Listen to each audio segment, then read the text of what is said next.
Bright Oak Falls. And then December 2020 is when we entered into a conservation easement on that area. So last year we started the discussion with the state to make this a monument. And my understanding in my discussions with the state was if they become a state park, then you have to charge. If it becomes a monument, they don't necessarily have to charge. And so that was the reason why it went the monument route as opposed to state park route. So that was the reason why we're going this route. And on February 17th, 2021, the county commission adopted a resolution supporting the process to get started and where they would go through and do a report on this. And I think that has been completed.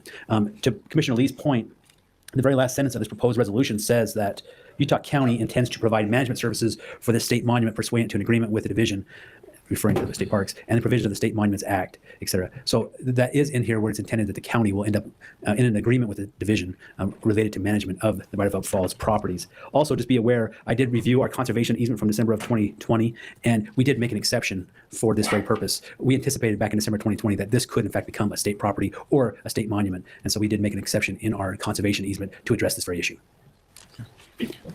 Glenn, do you have any status where we are on improvements? Because we had some supporting funds that came in if the county put in some initial funds earlier last year. Yeah, so I'll give you an update on kind of what's going on with Bright Oak Falls. Currently, the county has been working with Central Utah Water. They've been doing some improvements on the falls, specifically water collection, to make sure that it doesn't interfere with the aesthetics of the falls.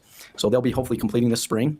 We're in the process of working with the city to put in a vault toilet. That's what we can actually put in that area because of the springs and the spring collection and making sure we don't contaminate the waterway. So that's